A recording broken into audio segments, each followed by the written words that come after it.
Shalom saudara-saudara, puji nama Tuhan. Kesempatan ini saya hadir lagi menjumpai Bapak Ibu sekalian. Apa kabar? Saya terus berharap Bapak Ibu tetap dalam keadaan sehat dan terus diberkati oleh Tuhan. Kesempatan ini kita akan mendengarkan bersama-sama diskusi dari para murtadin. Mereka awalnya adalah orang-orang yang tidak percaya kepada Kristus, mereka dari agama seberang. Dan begitu luar biasa iman mereka setelah mereka percaya kepada Kristus. Nah, di dalam diskusi ini mereka mendiskusikan tentang firman Tuhan, tentang iman Kristen, dan juga tentunya mereka menyampaikan apa yang mereka alami setelah mereka percaya kepada Tuhan Yesus. Dan juga mereka menjawab berbagai pertanyaan-pertanyaan dalam diskusi ini. Sungguh luar biasa saudara-saudara. Semoga ini dapat memberkati kita sekalian, bermanfaat bagi kita, sehingga kita pun akan semakin bertumbuh di dalam Tuhan. Kita saksikan bersama-sama.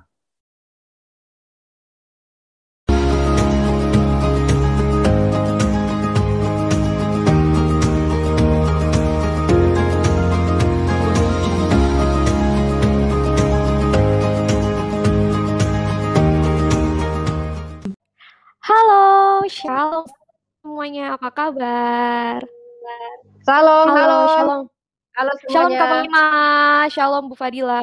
Shalom. Shalom semuanya, Riju, Bu Fatima. Apa kabar Ya, kalian teman-teman semua? Wah, haleluya, Aku luar biasa, di dalam haleluya. Di dalam Tuhan Kak Fatima, pasti apa luar kabarnya? biasa. Luar biasa. Yes. Yes, amin, Luar amin, biasa. amin. Teman-teman yang lagi menyaksikan juga apa kabar? Shalom, semoga selalu damai sejahtera menyertai kalian ya teman-teman, amin. Salam merdeka. Salam merdeka. Oke, sebelum kita memulai acara hari ini, kita akan menjawab beberapa pertanyaan atau komen-komen dari netizen ya, Bu Fatima sama Bu Fadila ya. Halo, suaraku ada? Ya, kedengeran. Ada dong. Oke. Oke, ya udah sebelum kita mulai acara hari ini, gimana kalau kita mulai dengan baca doa terlebih dahulu yang akan dipimpin oleh Bu Fadila. Oke, waktu dan tempat kami persilakan. Haleluya, haleluya. Terima kasih Tuhan Yesus. Terima kasih Bapak kami yang baik, Bapak kami yang luar biasa. Pada malam hari ini Tuhan, kami berkumpul lagi Tuhan bersatu hati ingin memberitakan tentang berita sukacita Injil-Mu Tuhan. Malam ini kami ingin sharing Tuhan, menjawab pertanyaan-pertanyaan dari saudara-saudara kami Tuhan. Urapi bibir lidah kami Tuhan, urapi juga Tuhan apa yang ada pada hati kami Tuhan malam ini Tuhan untuk kami sampaikan Tuhan.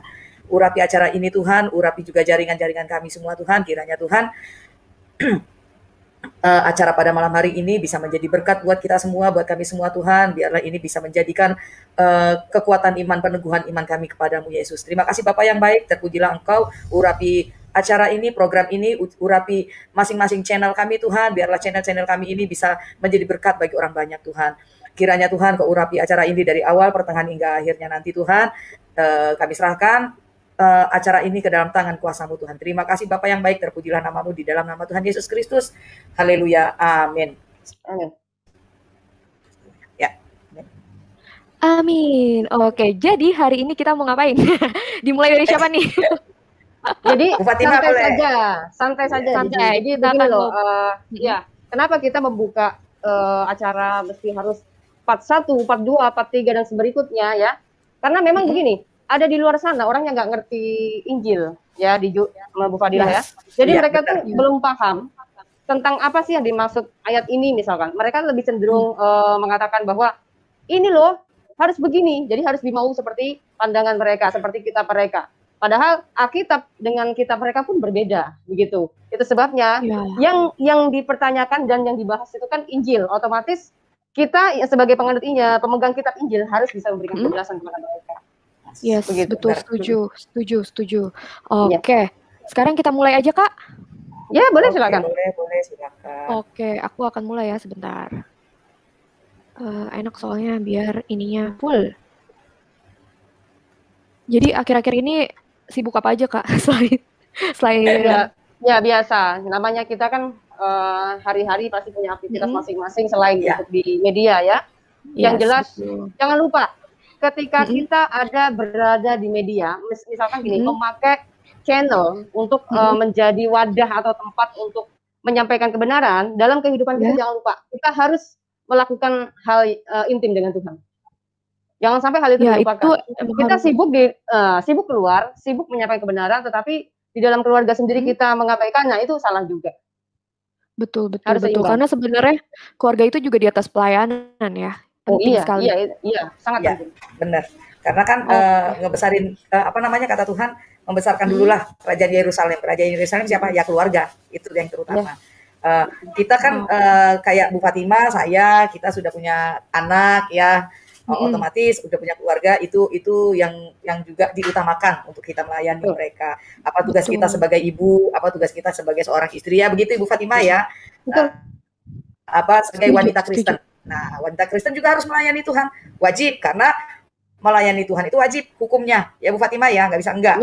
Dengan cara apa? Dengan cara apapun yang ditaruh Tuhan di dalam hidup kita. Misalnya Tuhan taruh kita masing-masing punya talenta. Jadi talenta yang kita dapat itulah untuk kita melayani Tuhan, begitu. Jadi keluarga penting. Jadi kita, makanya saya, Bu Fatima, Diju juga mungkin sama ya, kita satu frekuensi. Kita kalau mau bikin mengemas mengemas konten Kristen, konten penginjilan, itu nggak bisa sembarangan. Benar Bu Fatima ya, nggak bisa ujuk-ujuk langsung bikin, nggak bisa tiba-tiba langsung mau bikin ini, nggak bisa. Karena kita mesti tanya dulu.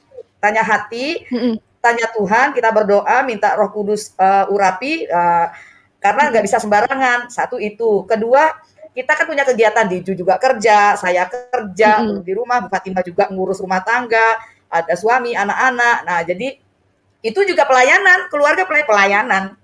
Nah, itu yang terutama sih di situ. Yang maksud saya harus balance. Tapi tidak keluarga terus kita lupa untuk melayani Tuhan. Itu juga nggak pantas gitu loh. Nah, itu jadi harus dua-duanya harus sejalan begitu. Ya, oke, setuju. Oke, ini aku mulai sharing ya.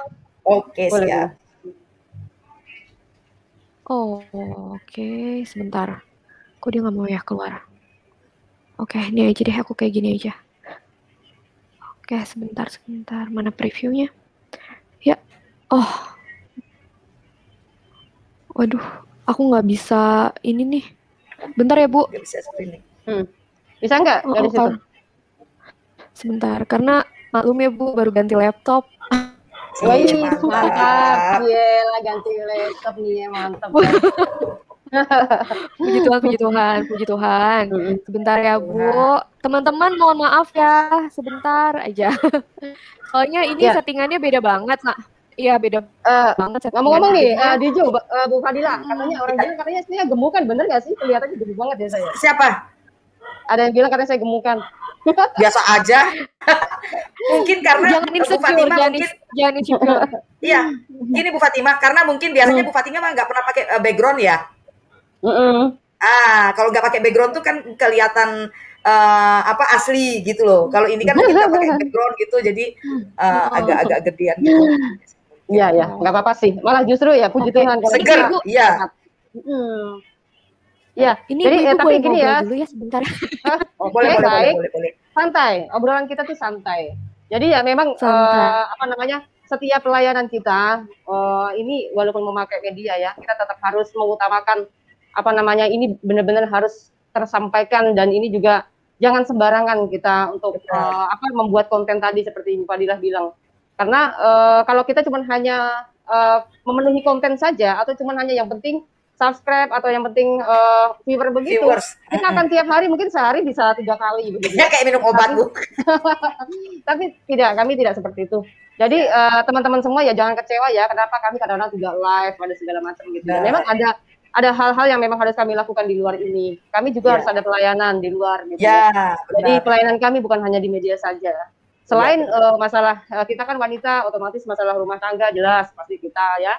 Tapi untuk pelayanan juga kita juga ada. Nah, yang penting di sini begini, mohon doanya ya semua buat teman-teman semuanya, karena kita ini kan memang kaum minoritas ya.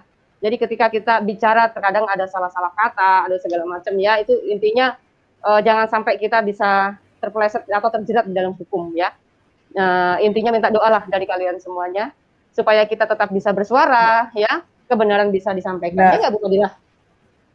Iya, harus begitu, karena tugas kita di dunia ini kan memang disuruh Tuhan untuk menyampaikan berita sukacita Injil dengan apa yang Tuhan taruh di dalam hidup kita gitu loh Bu Fatima. Ini ada nih Niki Jaguar dan katanya Om Bu Fadila murtadin sembako. Itulah ya. Nah ini ya Bu ya. Jadi kalau kita melihat kayak gini nih. Perkataan dijawab Bu Fatima. Boleh.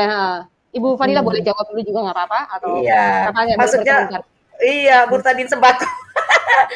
Tipis sekali imannya gara-gara sembako jadi murtad. Enggak lah. Butuh waktu 14 tahun untuk bisa menjadi seorang seorang pengikut Kristus. 14 tahun itu enggak gampang. Berliku-liku. Jadi bukan karena sembako. Saya malah belum pernah dapat sembako dari dulu. Dapat mie instan tuh belum pernah, Bu. Dari gereja. Dari dulu sampai sekarang. Gereja kita nggak ada begitu-begitu, justru gini. Makanya saya belum tahu. Paling setahu saya kalau kayak gereja saya, tempat saya itu ngasih sembako untuk jemaatnya sendiri gitu loh. Bukan untuk di luar gereja, bukan untuk kaum non Kristen, tapi memang untuk jemaat sendiri. Gak apa-apa, biarin aja mereka, biasa kok mereka. Nih, ada yang orang murtad saja, mereka selalu bilang nggak percaya segala macam ya. Menurut mereka begini. Bu Fatima katanya murtadin halu katanya. Gak apa-apa. Jadi menurut mereka saja. Ya. Menurut mereka, jadi kalau yang namanya orang kalau sudah keluar dari Islam itu berarti harus pintar, harus cerdas gitu ya. Makanya kalau orang yang keluar dari Islam itu namanya odong-odong. Nah, padahal di dalam kenyataan mereka semuanya odong-odong. Saya katakan odong-odong. Memahami kitabnya sendiri mereka bagaimana? Sedangkan buku hadis saja mereka tidak pernah pegang. Gimana mau bisa memahaminya? Kan gitu. Jarang kan orang punya buku hadis, jarang toh? Jarang. Nah, punya buku Al-Quran terjemahan aja baru-baru sekarang ini. Dulunya bagaimana? Imani saja toh? Nah, belum lagi belajar tentang perawinya dan segala macam, ya kan? Itu kan ribet sekali. Belum, makanya kebanyakan kalau yang awam itu kan mereka kan jangankan kan saya sudah pernah bilang ada beberapa tahapan di mereka ini, di kita juga begitu. Ada yang bisa baca Al-Quran, nggak bisa baca, nggak ngerti arti, bisa baca nggak ngerti arti, bisa baca ngerti arti tapi nggak paham maksudnya, bisa baca ngerti arti paham maksudnya. Yang keempat ini hati-hati nih, bisa murtad nanti. Ya, itulah. Nah, itu yang susah. Jadi mereka bisa baca nggak ngerti arti. Nah, ini repot. Mending bisa baca, kebanyakan nggak bisa baca gitu loh. Asal nuduh ini itu ya. Biarin Bu, hoax, biarin aja lah. Ya. Nah, ini pertanyaan dari mana nih? Ke saya ini kayaknya. Nih kayaknya saya nggak tahu ini apakah Muslim atau Kristen, nggak ngerti saya. Kenapa harus menggunakan salam bahasa asing? Maksudnya mungkin shalom gitu-gitu, shalom aleichem gitu-gitu Bu. Apa karena saudara kita Muslim ini kayak orang Kristen? Menggunakan bahasa Arab, kita ikutan menggunakan bahasa Ibrani gitu. Ya tidak mesti, karena menurut saya bahasa apapun, yang penting itu maksud dan tujuannya sama gitu loh. Biasa kan kita shalom, ya biasa ya menurut saya paling tidak kalau saya sih pribadi menunjukkan identitas kita sebagai Kristus, anak Kristus. Itu satu. Cuman menunjukkan identitas saja, boleh. Nggak pakai juga nggak apa-apa. Salam sejahtera, oke monggo, nggak masalah. Masalah-masalah kayak gitu, kalau masalah bahasa tuh nggak usah terlalu yang ini kan lah. Nggak masalah buat saya sih. Bener nggak? Kalau menurut Bu Fatima gimana tuh? Kalau menurut saya begini, shalom itu kan ada artinya ya. Artinya kan memberkati gitu ya. Iya, sama kayak assalamualaikum. Kandungannya itu kandungan memberkati. Kita Kristen kan diwajibkan untuk memperkatakan perkataan berkat. Bukan perkataan-perkataan kutuk ya.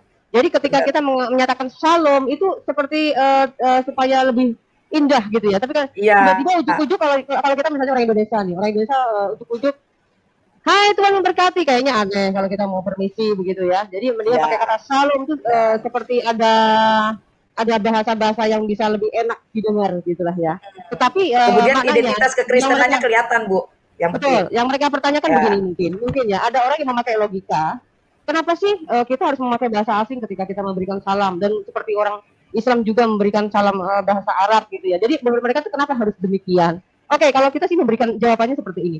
Kita tidak salah loh memakai bahasa-bahasa dari pusat di mana Yesus atau Tuhan itu sendiri hadir ke dunia, telah menyatakan dirinya melalui bangsa itu. Nah, itu sebabnya kita memakai bahasa selamat itu dari sananya nggak masalah. Karena kita punya dasar. Tuhan memilih bangsa Israel, ya Tuhan memilih bangsa Israel untuk menjadi saksi-saksinya. Ketika kita memakai merek shalom, orang tahu ciri bahwa kita adalah orang-orang Benar. yang menjadi saksi-saksi Tuhan Allah Israel. Benar. Begitu. Setuju nggak? Benar itu. Setuju. Saya bilang sebagai identitas kita sebagai orang Kristen. Yes. Gitu. Karena kenapa harus dengan bahasa Shalom? Shalom kan bahasa Ibrani ya. Ibrani artinya tetap Ya. damai sejahtera gitu Nah, kan. iya, kenapa? Nggak salah, sama aja. Iya, enggak masalah, cuman memang lebih kelihatan identitas kekristenan itu satu. Kalau misalnya datang selamat malam, selamat siang boleh, kenapa tidak boleh? Boleh, enggak masalah. Itu enggak ya terus Hmm. kenapa ini enggak usah dipermasalahkan. Ntar kaget lagi kan kalau itu saya kan- baca Alkitab pakai bahasa Arab terus digajikan. Kaget lagi, repot Iya lagi. sih. Tapi kan sebenarnya salam assalamualaikum pun itu kan mengandung doa kan supaya yang kita salam ada damai sejahtera Iya. gitu kan nggak jelek juga jadi kenapa gitu kan kalau misalnya halo selamat pagi semoga kamu tetap damai sejahtera ya nggak apa-apa juga tapi mau dipendekin shalom gitu kan Ya, dibuat benar. simpel aja. Iya, tadi saya bilang perkataan berkat itu harus. Betul. Benar. Oke Kita jelas nggak punya Allah Israel itu jelas kok. Iya. betul. Punya Allah Israel itu jelas. Dari bangsa Israel dan apa namanya yang tadi saya katakan Tuhan memilih bangsa Israel itu menjadi saksi-saksinya. Kita ini ada saksi-saksinya. Yang tadi Yes. masuk Bu Fadilah, kita supaya ada identitas. amin. Iya, Identitas kita sebagai saksi-saksi Tuhan Allah Israel. benar. Betul. Karena setiap orang bisa bersaksi, maksudnya setiap orang belum tentu bisa berkhotbah, tapi setiap orang bisa bersaksi, ya kan? Iya. Betul. Nah, oke. Next question, Kak. Iya. Oke, yuk. Oke, sebentar. Saya buka sharingannya. Nah, ini tadi yang part, Bu. Nah, ini nih. Dari Melian ya. Melani Mailan. Kok Tuhan membandingkan dirinya dengan orang tua sih? Lebih sayang kepada siapa? Alhamdulillah, Islam mengajarkan anak-anaknya untuk berbakti kepada kedua orang tua, terutama ibu. Bahkan dikatakan murka ibu, murka Tuhan. Doa anak soleh juga bisa meringankan dosa orang tua. Sebab itu orang tua dia sedih, bahkan sampai mengutuk. Mereka ngeri anaknya murtad, na'udzubillahi min zalik, kasihan orang tuanya. Nah, ini sebenarnya komen dari video kesaksian aku. Karena di situ kan aku ada bilang, iya, karena aku bilang saat aku memutuskan untuk ikut Tuhan Yesus sebenarnya galau karena aku takut jadi anak durhaka kan, karena buat duri mengambil suatu keputusan yang istilahnya menentang kemauan orang tua. Ya kan, tapi aku dikuatkan di Matius yang ke-37 ya. Barang siapa mengasihi bapak atau ibunya lebih daripadaku, ia tidak layak bagiku. Dan barang siapa mengasihi anaknya laki-laki atau perempuan lebih daripadaku, ia tidak layak bagiku. Ya kan? Barang siapa tidak memikul salibnya dan mengikut aku, ia tidak layak bagiku. Nah, dia ngambil apa ya? Jadi itu dia mengambil kata kok Tuhan disamain sih sama orang tua gitu kan ya. Tadi pertanyaannya dia. Nah, sebenarnya ini kan berbicara tentang kita ini siapa sih? Kita ini kan semua kepunyaannya Tuhan. Bener apa bener banget? Ya kan? Bahkan anak pun gitu saat dilahirkan ke dunia ini sebenarnya itu udah hidupnya anak ini urusannya sama Tuhan, bukan sama orang tuanya hanya perantara menghadirkan anak ini ke dunianya gitu kan, ke dunia ini pakai perantara. Nah, cuma orang tua ini kan juga harus mengerjakan apa yang sudah Tuhan titipkan kan untuk menjaga anak ini, menuntunnya ke jalan yang lurus gitu kan.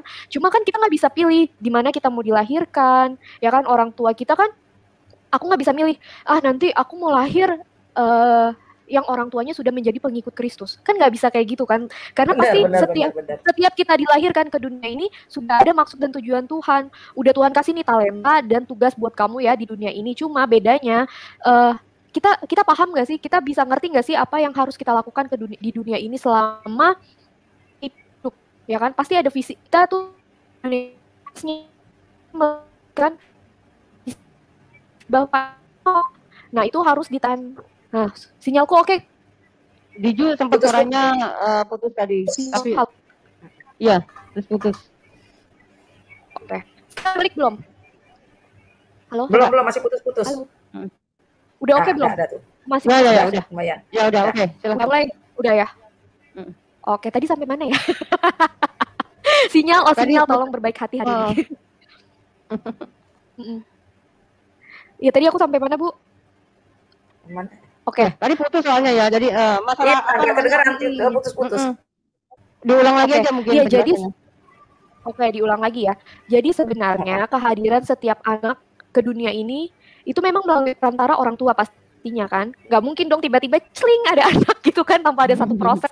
Nah, cuma saat anak itu dilahirkan ke dunia ini, hidupnya ini udah urusan antara anak sama Tuhan, udah bukan lagi tanggung jawab si orang tuanya ini. Jadi misalnya nih, orang tua kita hidupnya bahagia gitu kan, berkecukupan, tapi si anak ini karena males hidupnya jadi susah. Berarti itu emang udah pilihan si anak itu karena dia males ya kan, nggak mau kerja ya. Jadi bukan apa ya, bukan gimana ya, maksudnya bukan karena orang tuanya gitu, tapi karena sudah jadi pilihan anak ini gitu. Nah, terus habis itu karena kita semua punya Tuhan dan saya sendiri sadar siapa saya, identitas saya siapa di dalam Kristus, makanya saya mengambil keputusan pribadi untuk ikut Yesus apapun itu resikonya ya, Bu ya. Karena kan Yesus pun bilang ikut Tuhan Yesus tuh nggak gampang, harus bisa pikul salib ya kan. Satu juga kalau masalah pikul salib sebenarnya bukan cuma ngomongin masalah nanggung permasalahan yang ada di dunia. Ya kan? Karena salib itu kan menggambarkan kesakitan, ya kan, penderitaan.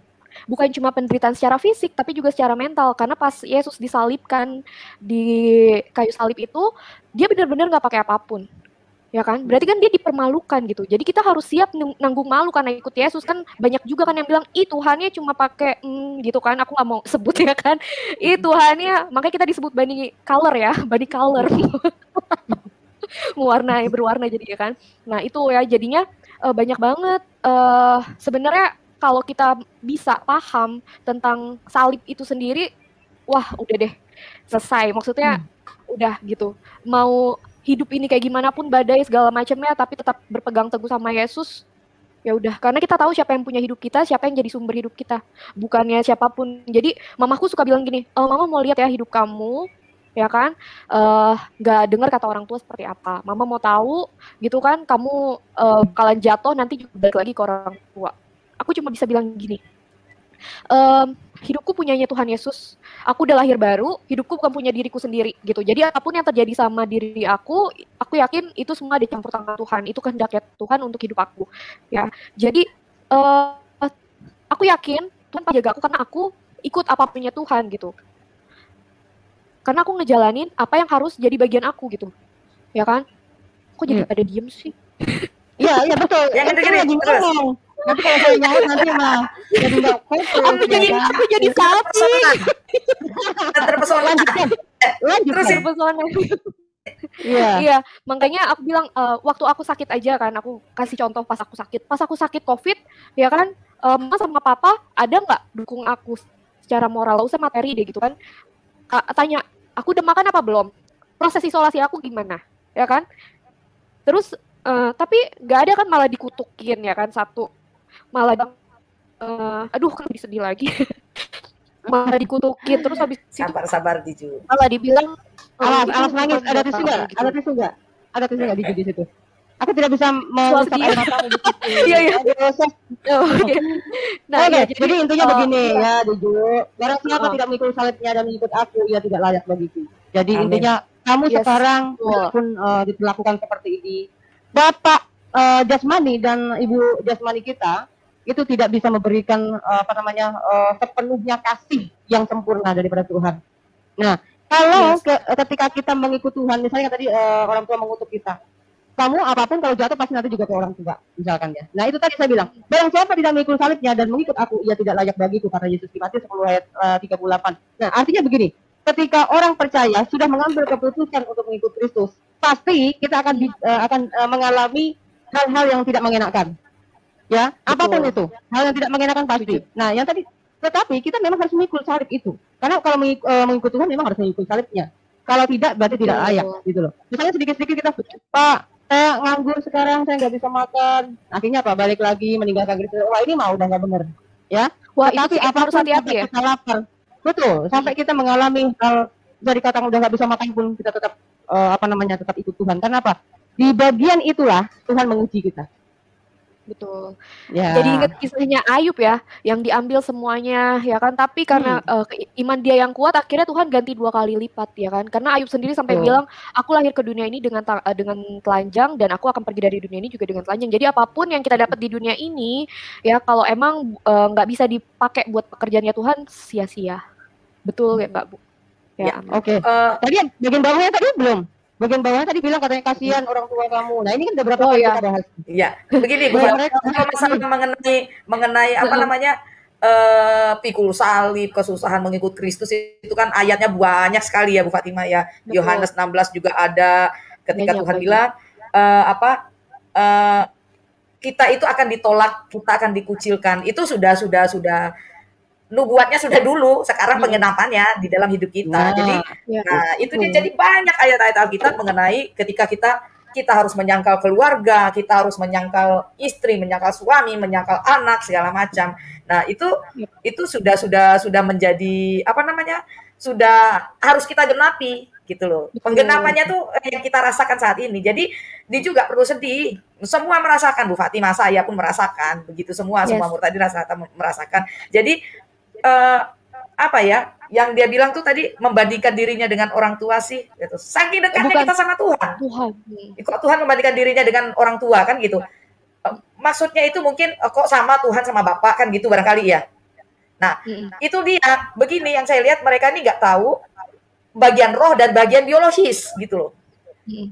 Gitu. Jadi saking kedekatan kita sama Tuhan itu kita memanggilnya Bapa, ya kan? Betul. Dan kita itu Bapa tuh Bapa biologis, Ibu biologis itu yang melahirkan kita, ya kan? Bapak kandung kita, Ibu kandung itu biologis. Kesananya si anak itu berkembang dengan sendirinya. Tetapi tugas orang tua adalah mendidik. Itu memang kewajiban orang tua mendidik. Dia mau jadi apa, mau jadi ini, mau jadi itu. Tetapi ketika dia sudah punya, ada roh yang ada di dalam diri mereka, menentukan mereka apakah ikut agama yang sebelumnya ataukah dia ikut agama orang lain, itu sudah anaknya sendiri yang menentukan gitu loh. Iya, sekarang gini Bu Fadila. Betul. Sekarang gini ya, Bu Fadila dan Ibu. Seandainya ada, ini maaf nih ya, ada mualaf. Terus katanya si mualaf itu diusir dari orang tuanya. Ada nggak ayat Firman yang mempersekusi anaknya? Nggak ada kan? Nggak ada. Malah ajarannya kasihlah musuhmu kan gitu ya. Benar. Jadi kalau ada mualaf yang berkesaksian katanya sampai dianiaya orang tuanya gara-gara masuk Islam katanya. Terus sudah gitu menderita sampai nggak ada tempatnya. Terus di dalam Quran tuh ayatnya di mana? Iya nggak? Iya, jadi begini, ajarannya Bu Fatimah. Nah, ajarannya. Kalau kita kan nggak ada. Di dalam firman Tuhan nggak ada. Yang menentukan hidupmu ya kamu sendiri. Ketika orang tua mengajarkan kita nih. Misalnya saya mengajarkan, saya berharap anak saya tidak akan keluar dari jalurnya. Kita didik segala macam. Nah, tugas kita adalah kita tetap memberikan dia asupan rohani yang luar biasa. Kita doakan, topang tangan setiap malam sampai dia besar nanti. Agar apa? Ruhnya itu, karena kita ini kan kita ini bergaul dengan ruh ya. Kita bergaul dengan ruh. Jadi ruh di dalam anak ini selalu disirami dengan siraman rohani yang luar biasa, siraman Kristus yang luar biasa tiap hari, tiap malam, tiap saat kita doakan, kita topang tangan. Akhirnya ruh itu bekerja di dalam diri si anak, dan itulah yang membentuk si anak nanti besarnya seperti apa. Paham nggak Bu Fatimah sama Diju? Ya, jadi, nah kenapa kita dulu kok bisa berpindah? Karena ruh di dalam kita itu nggak nyampe. Karena kita hanya sebatas ritual, mengaji, sholat, zakat, dan sebagainya, hanya sebatas ritual. Ruhnya di dalam itu nggak nyampe. Makanya akhirnya kita mendapatkan ruh yang lain, yang masuk ke dalam tubuh kita. Kita belajar, kayak Bu Fatimah menyaksikan keluar biasaan Tuhan. Ketika Bu Fatimah bertemu dengan Tuhan, Diju pun begitu. Saya dengan caranya Tuhan, 14 tahun segala macam, ya kan? Itu ruhnya itu yang masuk, akhirnya membuat pola pikir kita, membuat apa yang ada di dalam tubuh kita itu dan di dalam hati kita tuh semua jadi berubah 180 derajat. Ruh, karena kita bergaul dengan ruh. Bergaul dengan ruh itu yang paling ini. Makanya saya pun ke anak saya begitu, cekokin terus, topang tangan, cekokin terus sampai nanti dia dewasa. Karena itu akan mempengaruhi pola pikir, mempengaruhi hatinya, dan akhirnya teraplikasikan dengan gerak-geriknya, dengan ucapan, dengan bergaul dia nanti di masyarakat. Karena ruhnya itu yang harus kita cekokin dulu. Begitu. Oke. Sip. Lanjut. Ya, lanjut. Nih, untuk Ibu Fadila, sungguh telah kafir orang-orang yang berkata sesungguhnya. Gak kelihatan, kecil banget. Oh, iya. Gimana zoomnya? Nih, udah belum? Oke, siap. Oke, untuk Ibu Fadila, sungguh telah kafir orang-orang yang berkata sesungguhnya Allah itu dialah Al-Masih putra Maryam. Padahal Al-Masih sendiri berkata, wahai Bani Israel, sembahlah Allah Tuhanku dan Tuhanmu, sesungguhnya barang siapa mempersekutukan sesuatu dengan Allah, maka sungguh Allah mengharamkan surga baginya dan tempatnya ialah neraka, dan tidak ada seorang penolong pun bagi orang-orang zalim itu. Ini Al-Maidah ayat 72. Ya. Ayat kelima kan Al-Maidah ya? Oke. Ya. Saya jawab ya. Soalnya saya udah gak percaya kitab di luar dari Alkitab. Itu satu. Itu satu ya, tegas ya. Kedua, saya tidak pernah mempersekutukan Allah mereka. Karena Allah yang saya percaya berbeda dengan Allah yang dulu. Daerah Bu Fatimah ya. Udah itu singkat, padat dan jelas. Karena memang Tuhannya sebenarnya beda gitu. Ya kan, singkat, padat dan jelas. Saya kalau ada yang bilang Tuhannya sama, aduh, mungkin bilang sama karena sama-sama penulisannya ALLAH gitu ya. Padahal mah sebenarnya beda banget. Bukan, karena begini Diju ya, kita dulu yang waktu belum kenal Allah di dalam Kristus, itu selalu berkata kita punya Tuhan yang sama. Ya Bu Fatimah ya, begitu kita sudah menyelam dan memahami ajaran Kristus, pasti kita akan bilang berbeda. Karena kita udah tahu, begitu. Tapi kalau Islam yang suka berdebat, beda lagi. Pemahamannya begini katanya. Kalau Islam itu Tuhannya sama dengan Yahudi, tapi kalau dengan Kristen beda, karena Kristen itu menyembah manusia. Nah itu ya. Jadi makanya saya bilang, kalau kamu ingin cerita tentang Yesus yang dari bangsa Israel, lebih baik ya percaya kepada kitab yang berasal dari bangsa Israel. Betul. Jangan tiba-tiba kisah sejarah bangsa Israel terus diarabkan, terus dimualafkan. Ya, ini kan membohongi diri sendiri sebenarnya. Kan iman ketiga juga ya. Sebenarnya iman ketiga juga dari Islam kan. Percaya kitab Allah. Iya, ibu-ibu. Kita bicara logika. Ibu-ibu jujur. Nggak apa-apa, aku nanti jadi ibu. Biar cepat dewasa, kamu cepat dapat jodoh, ya. Amin. Kalau kita bicara logika, katanya mereka ini mempercayai Injil dan juga Taurat. Ini kan tahu mereka ini semua dari Bani Israel, dari bangsa Israel, kan gitu ya. Tetapi udah mereka jelas bahwa ceritanya berbeda, kok masih tetap nekat aja. Ya enggak? Karena kalau kita pakai logika, iya ya, tokoh-tokoh itu kan dari bangsa Israel. Terus ceritanya kok beda ya? Jangan-jangan ada yang salah nih. Mana ya yang salah? Kan gitu. Penyelidikan, makanya ungkap semua. Kalau Alkitab itu boleh diselidiki ya. Jangan pas lagi ngebahas tentang sejarah tokoh di dalam kitab kita terus kita merasa dinista. Itu jangan. Jadi kita nggak akan bisa menyingkap kebenaran. Benar. Sedikit merasa dinista, sedikit merasa dilecehkan kayak gitu kita nggak akan bisa terbuka. Susah kaum taklid buta itu susah Fatimah. Merubah pola pikir yang sudah dogmatis begitu agak repot, memang susah sekali. Kayak kita dulu juga kalau memang bukan karena Roh Kudus yang menjamah kita juga kita susah. Nggak akan kenal Kristus. Bayangin, saya sendiri Ibu Fatimah juga lah pasti ya. Tidak pernah punya cita-cita jadi orang Kristen. Nggak ada sama sekali. Kalau sekarang kadang-kadang tuh saya berpikir begini. Coba ya, aku itu dulu punya keturunan dari orang Kristen, bukan? Suka gitu. Cuman balik lagi, Tuhan itu memilih kita tuh nggak pernah sia-sia. Ada sesuatu yang Tuhan titip di dalam kita. Nah, kitanya yang harus peka. Tuhan maunya apa? Itu aja sih kalau saya lihat ya. Kalau dipikir-pikir, susah jadi orang Kristen, nggak gampang. Bu, kalau saya dulu mikir begini, kenapa ya? Sekarang kan dulu saya malu bersaksi, Bu. Malu bersaksi karena saya punya latar belakang seperti itu gitu ya. Tapi saya nggak ngerti awalnya itu kesaksian itu seperti apa. Terus saya melihat orang Kristen, kok mereka menyaksikan berdosa juga disaksikan, mereka mantan pendosa, mereka mantan ini disaksikan gitu kan. Terus akhirnya saya punya keberanian, ya saya memang harus berani. Nah, kenapa kita Bu, memang Tuhan izinkan kita terlahir menjadi agama seberang dulu, supaya kita ini bisa tahu dan merasakan di sana itu seperti apa. Lalu kenapa kayak misalnya Tuhan kenapa sih izinkan saya harus mengikuti ajaran-ajaran bisa dikatakan radikal gitu ya, supaya Tuhan juga tahu ini loh perbedaannya. Ternyata saya sudah dipertemukan dengan ajaran yang sebenarnya, ajaran yang saya katakan lebih rahmatan lil alamin yang sebenarnya di dalam sini. Makanya beberapa hari yang lalu kalau nggak salah ya, saya membuat live streaming itu membuat judul rahmatan lil alamin menurut Yesus, ya kan? Ternyata mereknya bagus banget ya, Ibu tahu kan arti rahmatan lil alamin itu? Mereknya luar biasa sekali, ya enggak? Bisa bicara tentang kelemah lembutan, bicara tentang kasih sayang, tentang alam, tentang hewan, ya, tentang makhluk, ya, apalagi manusia, ya. Tetapi coba perhatikan, apakah benar di dalam kenyataan seperti itu? Kalau Kristen, saya berapa kali bilang, yang tadi seperti Biju bilang, Kristen itu dikasih merek sama mereka bani kolor lah, iya kan? Color kita, ya, Tuhan kita dihinalah apa segala macam. Kita pusing nggak? Tidak pusing, kan apa? Tuhan Yesus sudah terlebih dahulu mengalami itu. Ya. Nah, yang tadi seperti dikatakan, barang siapa tidak mengikut salib dan mengikut aku, maka dia tidak layak bagiku, kan gitu. Nah, jadi artinya ketika orang sudah mengikut Kristus, kita diolok-olok, agama kita diolok-olok, keyakinan kita diolok-olok, bahkan Yesus diolok-olok. 2000 tahun yang lalu Tuhan sudah mengalami itu. Jadi sudah tidak ada rasa sakit hati. Ya, Betul. tetapi kalau nabi mereka kan dari sananya kan tidak pernah mengalami hal-hal yang bisa dikatakan didiskriminasi seperti ini gitu kan. Ya, kecuali dalam perang kalau mereka kalah mau nggak mau ya ikut kafir lah. Ya kan? Pernah kan terjadi sejarah peperangan Muhammad kalah lalu ditolong sama orang Nasrani. Pernah kan? Nah, ini kalau dari situlah baru ada pernyataan lakum dinukum waliyadin. Ya kan? Nah, itu, kalau enggak itu makiyah masih halus, Bu. Nah, udah, kita tidak bahas itu dulu. Oke, silakan lanjut. Masalah apa rahmatan lil alamin tadi ya.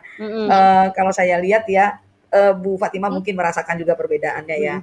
Kalau dulu kita dicaci sedikit langsung naik darah, sekarang itu cuek aja. Saya sendiri kadang bingung, kok saya bisa begitu ya? Kadang-kadang begitu. Kok saya bisa berubah sekali gitu loh. Kok nggak ini ya, prosesnya itu nggak berasa gitu loh.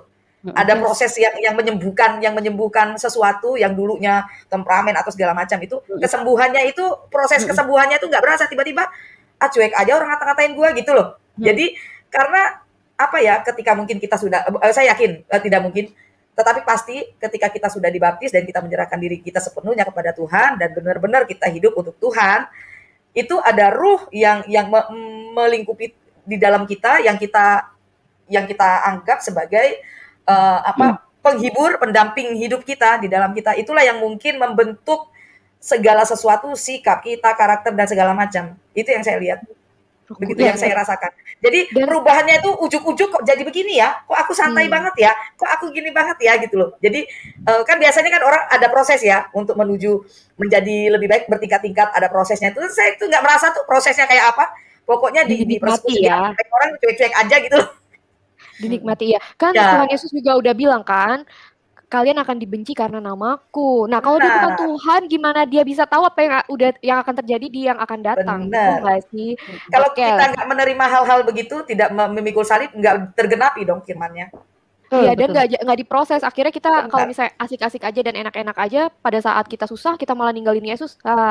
Berarti imannya nggak oke. Coba nih ya kita ke next question. Oke, nih kenapa sih orang Kristen tuh benci banget sama Rasulullah Muhammad SAW dan sangat benci pula bahasa Arab atau berbau Arab? Why? Gak pernah tuh. Aku dulu. Gak pernah. Sebagai keturunan bangsa Arab ya. Pertama, kita tidak pernah membenci, ya. Yes. Tidak ada diajarkan Tuhan juga untuk membenci siapapun. Kita tidak pernah membenci. Pertama, membenci beliau ini ya. Cuma kita pengen ngasih tahu loh. Kita tidak pernah langsung ke oknumnya. Oh mama, yang kita kupas, yang kita berikan pemahaman, yang kita bukan bongkar ya, apa ya namanya, saya kalau bongkar itu terlalu ini, apa ya, yang kita ini loh, membuka selubung. Nah, membuka selubung, begitu. Membenci bahasa Arab, enggak, saya sampai sekarang pakai Alkitab bahasa Arab, saya ngajiin setiap hari, enggak pernah membenci. Dulu sempat saya melupakan bahasa Arab, ketika saya awal-awal masuk Kristen. Saya lupakan bahasa Arab, tapi membaca masih tetap bisa ya, segala macam. Cuman saya lupakan itu. Saya pikir, ternyata penting juga untuk sekarang penginjilan, segala macam. Ya itu penting juga. Ya tidak pernah kita membenci bahasa Arab. Siapa bilang kita membenci bahasa Arab? Yes, aku masih bisa kok baca Al-Quran. Makanya yang pakai bahasa Arab aku masih bisa gitu. Jadi itu salah kaprah itu orang gitu. Iya, salah sekali. Kalau Bu Fatimah sendiri gimana Bu Fatimah? Iya, ini kayaknya pertanyaan dari channel saya nih kayaknya nih. Iya, betul. Dari komen ya. Kenapa orang dari Kristen Muhammad Fakih? Ya, Muhammad Fakih. Kenapa orang Kristen sangat membenci Rasulullah Muhammad SAW dan sangat benci pula bahasa Arab atau berbau Arab? Why? Dia menanyakan kenapa, kayak semacam memakai tanda tanya yang besar begitu ya. Jadi begini ya teman-teman, sekali lagi tadi sudah disampaikan oleh Bu Fadilah bahwa di dalam kekristenan tidak mengajarkan kebencian, apalagi membenci Muhammad, tidak. Ya, misalkan gini. Kita para murtadin memang terkadang memang suka agak membahas tentang Muhammad karena Muhammad cukup sangat penting yang mempengaruhi dunia loh. Ya jangan salah ini mempengaruhi dunia. Karena dia kan pewarta agama Islam kan, pewarta. Seandainya saya bilang apa yang diwartakan Muhammad ini sama dengan pewartaan apa yang di kitab terdahulu atau kitab kita, ya itu tidak masalah ya. Tetapi kami juga tidak membenci kok. Tetapi kami ingin meluruskan. ternyata apa yang disampaikan Muhammad itu tidak benar. Misalkan di dalam Injil itu tercatat bahwa Yesus disalib, terus kata Muhammad tidak disalib, diserupakan, seperti itu kan. Bahkan dirubah-rubah ceritanya. Nah, kami tidak membenci, tetapi kami lebih meluruskan. Kenapa? Perintah Yesus itu harus menjadikan semua bangsa itu harus menjadi muridnya Yesus, bukan muridnya, mohon maaf, bukan muridnya Muhammad. Ya, kalau seandainya apa jadinya sekarang gini? Apa jadinya semua bangsa menjadi muridnya Muhammad? Satu orang aja istrinya 13. Ya. Nah, kalau digandakan, nah itu dia. Ya, kalau digandakan dunia jadi apa? Ya memang di dalam apa namanya pertama surat Kejadian yang mengatakan bahwa pergilah beranak cuculah dan memenuhi bumi. Ya, ini bukan berarti terus kita menggandakan istri. Bukan berarti kita menggandakan wanita. Wanita kayak dijadikan alat berkembang biak ya? Iya, tempat untuk bercocok tanam. Iya, gitu. Jadi tempat menjadi program khilafah secara halus. Iya kan? Nggak bisa tinggal di Indonesia itu. Kan keluarga berencana cuma 2. Nah, 13 istri. Kalau anaknya 1 orang 2 aja dikalikan, waduh, kayaknya hutan pun sudah nggak ada, gundul semua pasti kan gitu. Ya, ini aja hutan udah lumayan gundul. Nah, kalau mereka mengatakan enggak, itu kan cuma nabi, orang biasa mah cuma 4 katanya gitu. Makanya tadi saya bilang, masa gurunya boleh itu 13 muridnya enggak kan gitu. Makanya saya bilang, di dalam kekristenan tidak pernah membenci Muhammad, tetapi kami hanya meluruskan kesalahpahaman orang Islam yang mengimani kitabnya yang berbeda dengan kitab kami. Kenapa? Kami mengimani kitab yang berasal dari bangsa Israel. Kalau mereka mempertanyakan kitab dari bangsa Israel kok kitabnya Yunani katanya, kok Injilnya Injil Yunani, nggak ngerti sih dia. Yesus memakai bahasa apa saja ketika dia di dunia, di bangsa Israel. Dia menguasai berbagai macam bahasa loh. Dan bahasa hari-harinya dia memakai bahasa Aramik, bahasa Yunani, dan bahasa Ibrani. Dia bisa berbahasa itu. Mau ketemu kita pun bisa, buktinya ketemu sama saya, dia berkata, akulah jalan dan kebenaran dan hidup. Ya kan? Jadi dia berbahasa Indonesia kepada saya. Saya tahu apa soal Alkitab, saya tahu apa soal Injil. Bayangkan di tahun 2001, mana ada bisa ada YouTube yang bisa kita lihat, Google bisa kita lihat, Alkitab bisa di mana-mana, mana bisa, nggak ada. Kuota masih mahal ya. Nggak ada. Saya pegang HP ada kuota dulu mah 2001. Oh, ya. Harus ke warnet ya, Cin. Saya masih katro. Saya kalau misalnya ke warnet. Tuhan kita kan Tuhan yang maha tahu. Makanya saya bilang kan berbeda. Tuhan kita maha tahu. Jadi dengan bahasa apapun, kita berdoa dengan bahasa apapun, Tuhan tahu maksud dan tujuan kita. Betul. Tuhan tahu kita mau pakai bahasa apa saja. Alkitab pun kan banyak. Ada yang bahasa Arab, ada yang bahasa Indonesia, ada yang berbahasa Jawa. Kenapa sih masalah bahasa saja dipersulit gitu loh. Dan kita tuh tidak pernah membenci yang namanya Muhammad. Nah, Rasulullah tuh kita nggak pernah benci. Tetapi kita cuman meluruskan ajarannya gitu loh. Memberikan pokok-pokok kebenaran gitu loh. Oke, saya lanjutkan dari masalah bahasanya ya. Ya. Dan sangat benci pula bahasa Arab. Sekarang gini ya. Perintah Tuhan, pergilah jadikanlah semua bangsa itu muridku. Dan kita perkuat lagi dengan pernyataan di Yesaya 43 ayat 10 mengatakan, aku memilih bangsa Israel untuk menjadi saksi-saksi itu. Ya kan? Nah, artinya kalau misalnya Big Boss ini untuk anak buahnya supaya bisa menerjunkan, maksudnya menguasai bahasa. Kalau dirinya sendiri nggak bisa, ngapain? Dia sama aja dia udah kan gitu ya. Big Boss, Allah kita, Tuhan kita yang mengutus para pilihannya untuk menjadi saksi-saksinya. Kalau bahasanya diharuskan hanya wajib bahasa Ibrani, itu sulit untuk dimengerti. Iya, gimana dia? Ya, dan gimana kita para pengikutnya mau ikutin apa yang Tuhan mau, apa yang Raja kita mau ya Bu ya? Sesuai bahasa, iya. Karena Tuhan, sekarang gini aja, bahasa yang ciptakan siapa? Bahasa yang ciptakan siapa? Kan gitu, ya kan? Kita kan pernah tahu ya sejarah bahasa banyak itu ya. Itu masalah di Menara Babel kan? Ya, itu kan perpecahan bahasa. Jadi tiba-tiba dari situ kan jadi kacau bahasanya, jadi banyak sekali bahasanya. Ini terpusat juga dari bangsa Israel. Coba bayangkan. Dari pecahnya bahasa juga dari bangsa Israel. Kalian bisa bayangkan. Bahkan Tuhan. Iya, makanya luar biasa. Mereka mengatakan benci pula dengan bahasa Arab. Tidak. Kristen Arab juga memakai bahasa Arab. Ya, karena kita orang Indonesia, makanya kita tidak wajib memakai bahasa Arab. Maksudnya gini, kalau kita ngomong sama Muslim, maaf nih teman-teman Muslim, kalau Allah kalian benar-benar nih Allah untuk seluruh bangsa, rahmat bagi segala bangsa, ya rahmat segala alam, ya. Kenapa kamu harus berdoa saja harus berbahasa Arab. Quran, kitab kamu saja mesti harus berbahasa Arab. Itu bukan membenci, saudara. Itu bukan membenci, ini membuka logika untuk kalian. Kapan kalian paham ya kalau hanya disibukkan dengan bahasa Arab? Karena kalian tanpa terjemahan juga nggak ngerti, jujur nggak? Kan gitu. Mau kalian mau Islam dari kecil, mau sampai ke liang kubur, nggak ada kok yang bisa ngerti bahasa Arab tanpa terjemahan. Benar.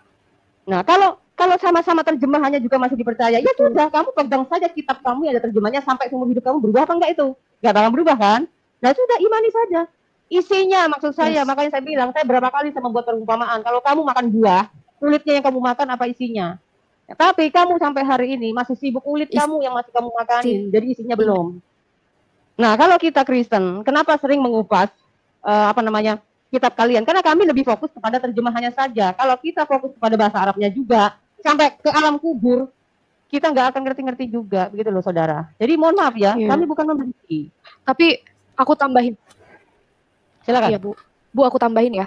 Tapi bener loh, maksudnya kalau kamu emang belajar satu kitab gitu ya, pakai bahasa yang bukan bahasa sendiri, ya harus benar-benar paham dengan bahasa itu. Karena yang aku baca dari beberapa ayat itu ada terjemahannya yang ditambahkan. Ya, yang harusnya nggak ada jadi ada. Nah, ya gitu. Jadinya memang harus tahu nih, jangan cuma bisa bacanya tapi nggak paham artinya, sama aja bohong. Jadi istilahnya kamu hias nih bagus-bagus depan, kamu nggak tahu dalamnya ternyata tengkorak gitu loh. Buat apa gitu. Dan Tuhan yang kita kenal sekarang itu Tuhan yang melihat hati. Jadi walaupun misalnya kita berdoa, belum kita ucap aja dia udah tahu apa yang kita inginkan, apa yang kesusahan kita, karena dia sangat mengenal kita detail. Ya. Oke, lanjut ya Bu ya. Nih, kalau Yesus dari Antles Ariska 25. Kalau Yesus itu Tuhan, nggak pernah Yesus menyuruh pengikutnya untuk menyembahnya. Terus apa pernah Yesus mencontohkan tata cara menyembah dia? Pas kegiatan di gereja pernah Yesus contohkan kepada umatnya seperti saat ini. Oke. Ya. Silakan. Ini pertanyaan dari siapa ya? Dari channel saya bukan ya? Kayaknya ya, Bu. Ya, oke. Oke, saya akan jawab begini ya. Kalau Yesus itu Tuhan, ini dari Atlas Ariseka 25 ya. Kalau Yesus itu Tuhan, nggak pernah Yesus menyuruh pengikutnya untuk menyembahnya. Terus, apa pernah Yesus mencontohkan tata cara menyembah dia? Apa semua kegiatan di gereja pernah Yesus contohkan kepada umatnya seperti saat ini? Nah, Ibu Fadilah, sekarang gini ya. Kalau kita masih di sono, selalu terpaku dengan ritual-ritual, aturan-aturan manusia. Ya enggak? Ada di pernyataan aturan manusia yang dibuat manusia. Sebentar ya. Sebentar, saya lihat ayatnya. Bentar, di mana ya?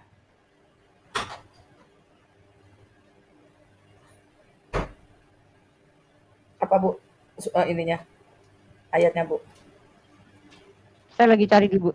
Saya ingat begini loh, perkataannya begini. Apa namanya, mereka ini menyembah Tuhan, tetapi hanya mengikuti peraturan-peraturan yang dibuat manusia. Dan mengikuti hafalan-hafalan saja, itu pernah kan di dalam Alkitab? Seperti itu kan? Nah, jadi itulah yang dimaksud Yesus. Dia sering mengecam orang-orang Farisi dan ahli Taurat yang selalu terdoktrin atau terikat dengan aturan-aturan.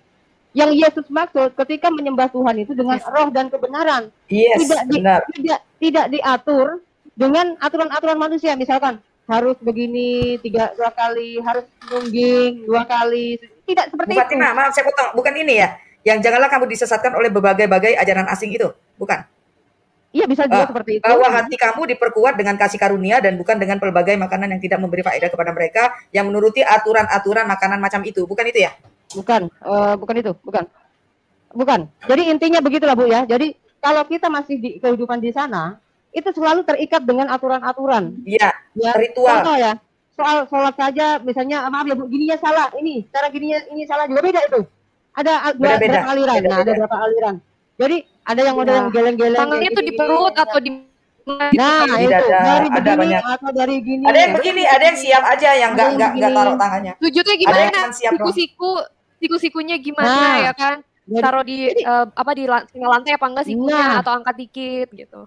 Kalau di dalam kekristenan itu, ketika kita bilang disuruh taat, itu ketaatan kita ini bukan konyol. Jadi ketika Tuhan mengatakan tunduk kepada Tuhan, itu ketundukannya bukan tunduk konyol. Jadi kayak semacam bukan kepala kita yang ditundukkan, tetapi hati kita benar-benar tunduk dan taat kepada Tuhan. Apa yang diperintahkan? Perintahnya misalnya gini, ada bahasa sholat. Mohon maaf ya, saya berapa kali nanya sama orang muslim, apa sih arti sholat?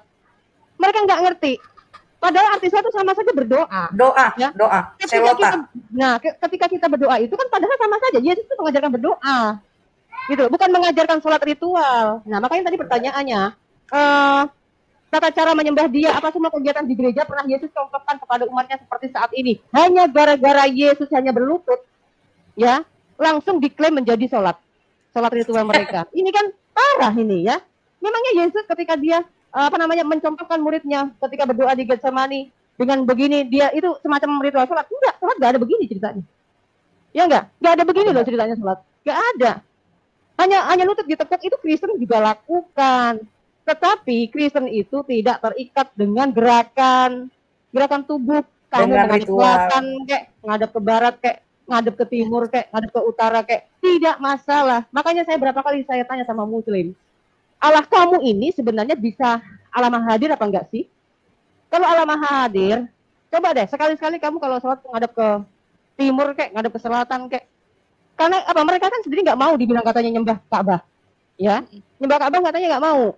Ya kalau nggak mau, coba deh sekali-kali nyembah ngadep ke selatan, kayak ke utara, ke barat juga. Sah nggak sholat kamu? Nggak sah kan? Itu artinya ya kamu secara tidak sadar, kamu memang diarahkan ke bisa dikatakan berhala. Kenapa? Kitab Musa mengatakan jangan membuat diri kamu patung berupa apapun, berbentuk apapun. Ya, jadi jangan sujud menyembahnya. Ya. Perkataan jelas nggak?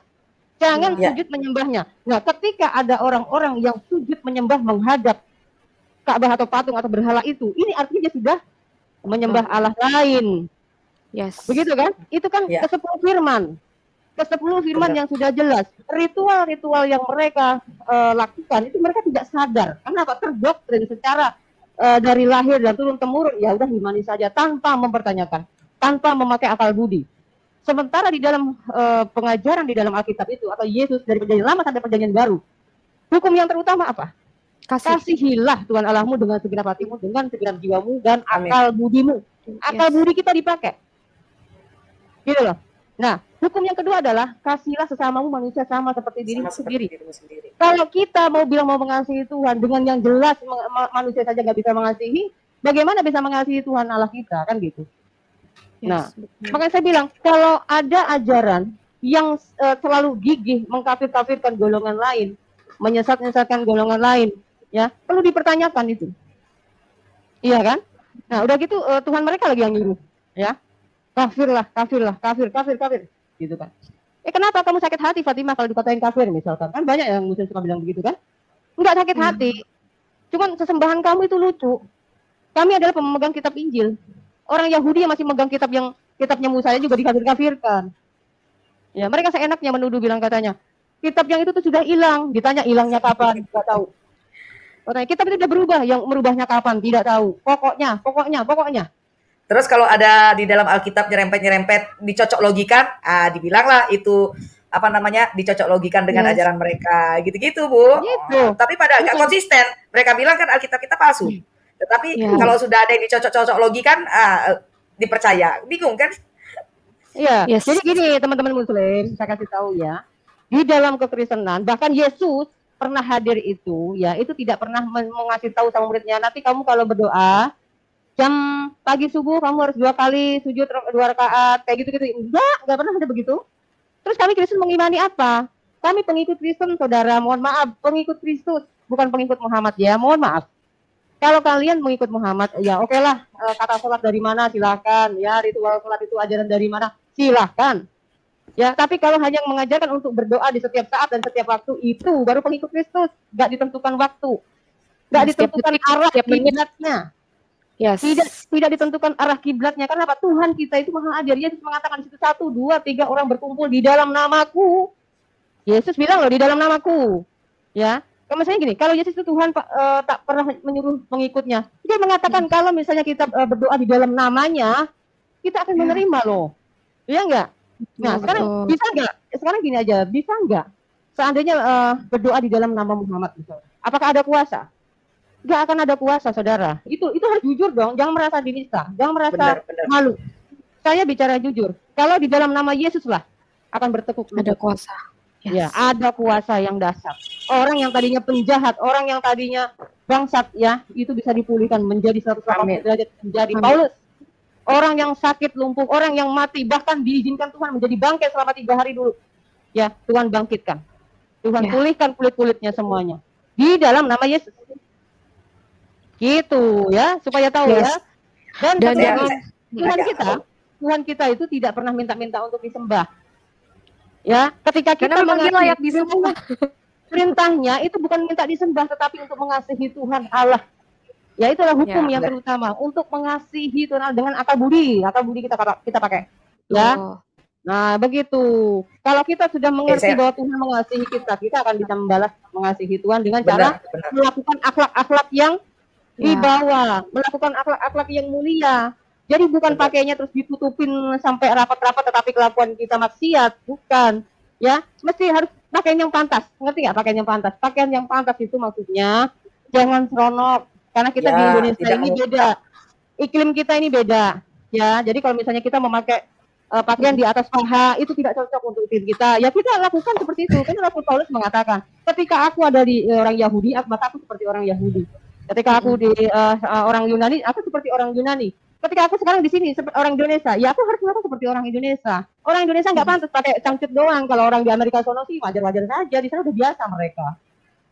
Begitu. Ya, oke. Terima kasih. Oke. Saya tanggapi sedikit ya. Setuju sekali dengan ungkapan Bu Fatimah. Tuhan kita tuh tidak ngemis minta dibela. Tuhan kita tidak pernah ngemis untuk minta disembah.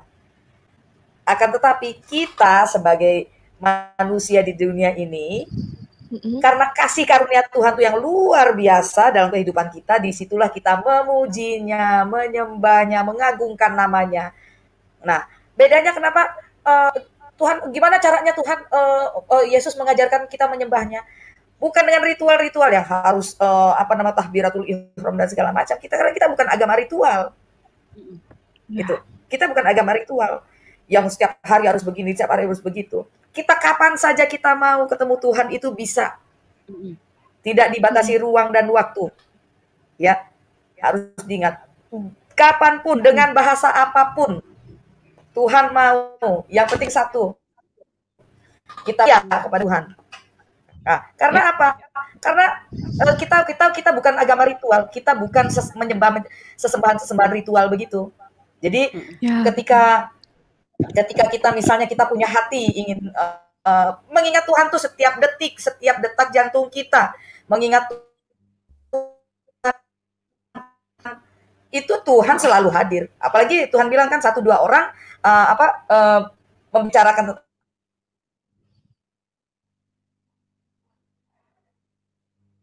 Suara Bu Fadila putus-putus ya? Hilang? Iya, sinyalnya hilang, Bu. Siapa Diju, tolong dong di itu ada kapan saja kita mau. Oke. Muter ya. Aku tambahin ya, Bu. Tambahin bentar yang tadi. Kristen itu bukan agama ya. Jadinya teman-teman harus bisa bedain Kristen itu iman, bukan agama. Ya. Nah, untuk menjadi seorang Kristen atau pengikut Kristus itu adalah harus didasarkan oleh keputusan pribadi.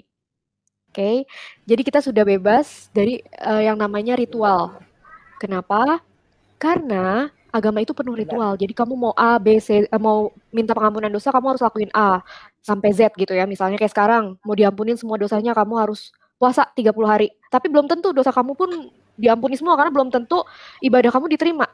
Ya, lelah ya seperti itu ya teman-teman, lelah gitu. Nah, saat kamu menjadi pengikut Kristus, harusnya kamu sudah melebihi orang yang beragama gitu. Karena mau buat dosa aja takut, karena badan kita nih, tubuh kita ini adalah tempat bersemayamnya Roh Kudus, bait Allah. Jadi kalau mau buat dosa, pasti diingetin sama Roh Kudus, jangan nanti Allah sedih, jangan gitu kan. Makanya aku sekarang nggak mau pacaran, takut terjadi sesuatu yang diinginkan sama dunia. Oke, luar biasa. Tadi mana ya, Bu? Pertanyaannya dari dari siapa, Bu? Tadi ada pertanyaan ya. Iya. Bentar, tadi dari mana ya? Tadi aku juga baca. Nah, itu tampilkan saja. Jadi biar kita kali-kali memang ada pertanyaan dari sini, memang kita harus naikkan supaya ini. Tadi pertanyaannya apa, Bu? Lupa. Siapa namanya? Oh, klik aja, Bu. Klik aja. Hah? Aku nggak bisa ini. Apa namanya? Aku tadi udah bikin salin. Namanya Bu tadi? Tadi namanya The New Creekers. Oh, oke, The two bentar crickets. ya, aku cari. Ya, lu yang buat dosa kok Tuhan sendiri yang menebusnya katanya. Oh, Maksudnya ini siapa ya. yang nebus dosa manusia? Ya, betul. Nah, sekalian ada pertanyaan ini nih, ya, aku sharing screen. Nih, lihat nggak? Ini ada di video aku. Nih, pemahaman Kristen, Yesus dianiaya, disiksa, disalib, dibunuh, dan matinya itu untuk menebus dosa kalian. Pertanyaan, apakah penilaian kalian terhadap mereka yang menganiaya, menyalib, membunuh Yesus, apakah tindakan mereka itu mulia? Ingat, tanpa kesuksesan dari tindakan mereka, dosa kalian tidak diampuni loh. Wow, duniawi sekali ini. Ini siapa duluan nih? Aku duluan atau ibu duluan nih? Ya, pertanyaannya tadi itu dari siapa? Pertanyaan buat siapa itu? Itu pertanyaannya hampir mirip. Pertanyaannya dari video aku. Oh ya udah, berarti kamu yang jawab kamu duluan. Silakan. Oke. Nah, ini kalau bisa dilihat ya teman-teman dari tadi pernyataannya masih siapa nih namanya? Sebentar yang di komen aku Tang Maf ya, susah ya namanya. Oh, beda ya. Beda. Dia bilang gini Bu, yang aku ulang ya, pemahaman Kristen, Yesus dianiaya, disiksa, disalib, dibunuh, dan matinya itu untuk menebus dosa kalian. Pertanyaan, apakah penilaian kalian terhadap mereka yang menganiaya, menyalib, membunuh Yesus, apakah tindakan mereka itu mulia? Ingat, tanpa kesuksesan dari tindakan mereka, dosa kalian tidak diampuni loh. Oke. Ini penghakiman dari dunia banget ya. Orang dunia bilang Yesus disalibkan itu karena kesuksesan manusia saat itu. Padahal, makanya Yesus bilang di kayu salib, ampuni mereka karena mereka tidak tahu apa yang sedang mereka lakukan, ya kan? Kenapa? Karena sebenarnya yang Yesus lakukan di kayu salib itu adalah nubuatan yang harus dia jalanin yang udah ada sebelum Yesus datang ke dunia ini, teman-teman. Dan itu semua gunanya untuk apa? Oke, jadi salib itu sebenarnya adalah hukuman terparah di bangsa Yunani dulu ya, Romawi dulu ya Bu ya? Iya. Ya kan? Dan itu setiap orang yang dihukum di kayu salib adalah orang-orang yang nggak punya status. Ya, Yesus, ya kan? Mau dianggap seperti orang yang tidak berstatus di kayu salib untuk mengembalikan status kita menjadi anak Allah. Itu luar biasa teman-teman. Jadi kalau kalian pikir Yesus disalibkan karena keberhasilan manusia saat itu salah banget. Kalian telah memang berhasil untuk menggenapi nubuatan yang sudah dinubuatkan oleh rasul-rasul yang ada di perjanjian lama. Jadi itulah hebatnya Yesus, dia nggak pergi, dia nggak lari, ya kan? Tapi dia tetap mau menjalankan apa yang menjadi kehendak Bapa di bumi ini untuk dilakukan sama Tuhan Yesus. Gitu. Itu dari aku. Boleh ditambahin. Ya, kalau aku sih mau menanggapi ini aja nih. Lu yang buat dosa kok Tuhan sendiri yang menebusnya. Yes, karena gini, silakan Bu. Apakah merek atau label Maha Pengampun itu bukan Tuhan? Nggak ada. Semua yang Maha Pengampun memang Tuhan. Nah, ya ini kan nabok buka sendiri. Lo yang buat dosa kok Tuhan sendiri yang menebusnya. Arti bahasa menebusnya ini kan berarti kan mengampuni. Pengampunan, bicara tentang pengampunan toh. Nah, benar.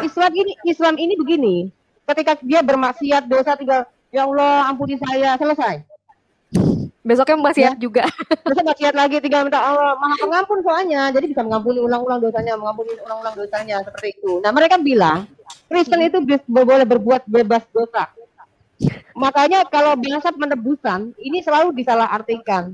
Yes. Nah, sekarang saya kasih tahu nih sama teman-teman semuanya ya, saya kasih tahu. Ada tidak manusia itu yang bisa luput dari dosa?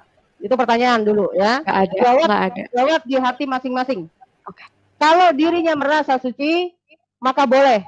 Anda nggak butuh penebusan, nggak butuh pengampunan. Tetapi kalau pertanyaan, lu yang buat dosa kok Tuhan sendiri yang menebusnya? Lah kalau saya yang buat dosa, yang mengampuni saya siapa dong kalau bukan Tuhan kita? Kan kita milik Tuhan. Betul. Kita ini anak-anak Tuhan. Kalau kita sudah melakukan dosa, ya kita minta ampun sama Tuhan. Ya, bedanya kalau yang sudah disebut anak Tuhan itu, kita ini sudah nggak sulit seperti kalian. Kalau hamba, sebagai hamba itu kalau misalnya dia minta ampun sama tuannya, mesti ada prosesnya lama, saudara. Nggak nyampe-nyampe, karena hamba. Tetapi kita anak tinggal, ampuni Bapak, ya, ampuni dosa saya. Kenapa? Tuhan tahu kita manusia tidak luput dari dosa, tetapi jangan sengaja berbuat dosa. Iya. Kan, nah mereka mungkin agak sedikit mau ngejek tentang pertanyaan ini kali ya. Saya kasih tahu sama saudara di Markus 2 ayat 10. Tetapi supaya kamu tahu, kata Yesus, bahwa di dunia ini anak manusia berkuasa mengampuni dosa. Ya. Amin. Nah, mohon maaf, Nabi Anda bisa nggak mengampuni dosa manusia? Masih minta diselamatin, Bu. Nah, itu saja. Aku nggak mau berucap, diucap loh. Nah, maksudnya gini loh, mohon maaf, mulai sekarang jujur dan Anda harus sadar dan harus tobat mulai dari sekarang. Kalau Anda mengatakan Nabi Anda lebih sempurna daripada Yesus, kesempurnaannya letaknya di mana? Kalau Yesus sendiri, ya, dia berkuasa mengampuni dosa manusia. Amin. Oke. Nah, Yes, betul. mau dia dikatakan nabi pun, dia sudah nabi sempurna, sudah menyempurnakan kenabiannya loh, sudah menyempurnakan kenabian masa nabi terdahulu loh. Makanya dia mengatakan di Matius 5 ayat 17 mengatakan ya, dia menggenapi kitab para nabi dan juga menggenapi hukum Taurat. Ya, kalau di dalam perjanjian lama kan begini ngomongnya ya, kasihilah sesama manusia dan bencilah musuhmu kan. Nah, tetapi di dalam ajaran Yesus satu langkah mengatakan ya, tetapi aku berkata kepadamu, kasihilah musuhmu dan berdoalah bagi mereka yang menganiaya kamu. Bagaimana? Lebih sempurna nggak? Nah, itu artinya genap. Apa yang dikatakan Yesus tidak salah. Dia sudah menggenapi, saudara. Maka kalau ada orang nabi yang merasa dirinya lebih sempurna, yang menyempurnakan, kalau cuma ngomong doang, semua juga bisa. Paul Zhang bisa tuh. Ya kan? Paul Zhang bisa. Iya. Maksud saya begitu. Paul Zhang bisa. Gitu loh. Siapapun bisa, nabi tanpa ragu juga bisa, nabi luga juga bisa. Siapapun bisa. Ya. Oke, kalau aku mah jadi pengikut Yesus saja tanpa ragu. Ya. Ya, jadi dia bilang tadi lu yang dosa kok Yesus ya. Saking saking luar biasa kasih Tuhan itu, makanya dia bisa menebus dosa. Artinya apa? Tuhan itu Maha Pengampun, gitu loh. Yes. Dia mati di kayu salib menebus dosa. Nah, ketika Tuhan masalah penebusan dosa ini, apakah setelah itu setelah kita dibaptis terus dosa kita dihapus? Iya. Nah ada akan tetapinya. Kita tetap setia sama Tuhan, tidak jatuh lagi di dalam dosa. Apakah dosa yang sama ataukah dosa yang berbeda? Yang penting tidak jatuh lagi ke dalam dosa, gitu loh. Jadi orang Kristen itu berat. Memang Tuhan kita menebus dosa-dosa kita di kayu salib ya, dengan kematian di kayu salib. Menanggung dosa kita. Mungkin orang pikir, oh enak ya jadi orang Kristen, abis itu selesai. Mau buat dosa, mau free sex, mau apa, selesai. Hello, nggak segitu, nggak gampang. Setelah itu kita harus tetap, rendah hati, tawadu, tetap berserah sama Tuhan, tetap setia menjalankan apa yang Tuhan mau. Enggak ujuk terus kita buat dosa terus, Tuhan Yesus ampuni, besok buat lagi, enggak gitu. Bukan tobat sambel, kalau bahasa sana dulu Bu Fatimah ya. Tapi tobatan nasuha, itu dia tobatan nasuha itu enggak berlaku lagi mengerjakan dosa-dosa yang dulu atau dosa-dosa yang baru. Lurus sesuai kehendak Tuhan. Itu sebenarnya inti dari penebusan itu, penebusan itu. Enggak ada satupun di dunia ini yang berani menyebutkan dia juru selamat, yang berani menyebutkan dia penebus. Satu pun di dunia ini enggak ada. Tidak ada yang berani menjamin hidup saya, hidup Diju, hidup Bu Fatimah selamat di tangan dia, dunia akhirat. Istilahnya kan gitu ya. Kecuali siapa? Yesus Kristus. Gak ada yang lain. Gak ada yang berani. Karena omongan seperti itu, tanggung jawabnya besar. Kalau dia kalau cuma manusia biasa, gak akan berani dia ngomong begitu. Benar gak? Ya. Nabi manapun, gak ada yang berani ngomong, saya tebus, kamu punya dosa. Saya selamatkan hidupmu. Gak ada satupun. Siapa yang berani? Yesus Kristus. Artinya, dia yang punya kuasa atas hidup kita. Ya, gitu. betul. Tetapi tinggal kitanya masih terus terkungkung dengan dosa-dosa atau tidak. Karena penebusan itu di dalam hidup kita tuh, tanggung jawab di kita tuh besar juga. Ketika kita jatuh lagi dalam dosa dan kita tidak nah, sekarang gini logikanya. Kita sudah dibaptis. Besok berapa hari kemudian kita bikin dosa. Dosa apa saja lah. Setelah itu belum sempat kita minta ampun dengan Tuhan. Kita udah mati. Ya kan? Artinya kata Tuhan kan upah dosa adalah maut. Makanya kita tidak boleh jatuh dalam dosa lagi. Karena Tuhan sudah tebus dosa-dosa kita gitu loh. Jadi kita nggak boleh balik lagi. Ya itu ya inti dari penebusan. Kadang-kadang mereka tuh nanya begitu tuh. Enak ya jadi orang Kristen, abis itu boleh ini segala macam. Enggak. Iya. Di Kristen pun zina mata pun dilarang. Ada yang namanya zina mata. Ada yang namanya zina hati. Gak cuma punya orang Islam. Zina pikiran, tidak punya milik Islam saja, tidak milik Islam saja. Di Kristen pun ada. Apa? 2 Petrus 3 tuh. Ayat 14 mengatakan. Ayat Sebab 14. itu, saudara-saudaraku yang kekasih, sambil menantikan semuanya ini, kamu harus berusaha supaya kamu kedapatan tak bercacat dan tak bernoda di hadapannya dalam perdamaian dengan Dia. Jadi ketika orang sudah mengalami perdamaian dengan Tuhan ini berkaitan ya dengan penebusannya. Karena penebusan ini artinya pendamaian kita dengan Tuhan. Karena terpisahnya akibat dosa upah maut tadi, upah dosa tadi. Ya, kita sudah mengalami kematian yang pertama. Ya, kita sudah terusir dan kita sudah tidak ada lagi di manusia sudah tidak di Taman Eden, tetapi kita sudah ada di dunia fana ini. Nah, itu sebabnya ketika kita sudah menerima kasih karunia, Yesus mengatakan, sebab itu ini dari Petrus ya. Sebab itu saudara-saudaraku yang kekasih, sambil menantikan semuanya ini kamu harus berusaha supaya kamu kedapatan tak bercacat dan tak bernoda di hadapannya dalam perdamaian dengan Dia. Artinya mengikuti Yesus tidak sembarang. Tadi saya barusan sharing sama orang ya. Saya mengatakan begini. Saya menyaksikan tentang penglihatan saya, tentang mimpi saya, lalu tentang Alkitab. Ya, apakah ini bertentangan? Ternyata saya lihat ini semuanya berkait. Ya, kenapa? Yang tadi saya bilang, yang beberapa waktu lalu yang saya saksikan, Kristen itu ketika kita dapat penglihatan, dapat mimpi, itu harus diuji. Jadi tidak sembarang. Ya, makanya ketika saya dapat itu, saya uji, saya cari. Ini sesuai apa tidak dalam Alkitab? Ternyata berkait, saudara. Dari mimpi ke mimpi yang lain, dari penglihatan ke penglihatan lain, lalu saya kaitkan dengan Alkitab, semuanya berkait. Nah, di dalam Alkitab mengatakan bahwa upah dosa adalah maut. Betul, ya, betul. Semua orang harusnya mengalami itu. Nah, makanya kenapa kita orang yang menerima penebusan ini bisa dikatakan suatu kasih karunia atau anugerah daripada Tuhan buat kita yang melebihi hidayah, saudara. Ya, maka itu sebabnya ketika anugerah atau mahkota kehidupan yang sudah diberikan kepada kita, nggak boleh disia-siakan, itu perintahnya. Yes. Ya, bahkan Yesus memberitahukan supaya kita harus didapati tidak bercacat dan tidak bernoda di hadapannya. Pertanyaannya, apakah ada manusia yang suci? Apakah ada pengikut Yesus suci semuanya? Nggak ada kan? Itu sebabnya darahnya lah. Ya, darahnya itu yang sudah menyucikan kita. Tetapi kita harus tahu mengikuti Tuhan itu tidak mudah. Pertama, pikul salib. Ya, melakukan perintahnya, melakukan kehendaknya, kan gitu. Ya, jadi jangan lupa di sini. Lalu kita punya hukum juga. Hukum mengasihi Tuhan harus dengan segenap hati. Bukan lelak-lelean. Ya, dulu orang bisa sholat 5 waktu, saudara. Orang bisa sholat 5 waktu, kita para murid tadi. Masa kita cuma hanya sebentar berdoa, sebentar merenungkan firman Tuhan, baca Alkitab aja kok susah amat. Ya kan? Nah, terus perintahnya apa cukup di situ? Tidak cukup di situ. Kalau iman tanpa perbuatan, pada hakikatnya adalah mati, saudara. Mati.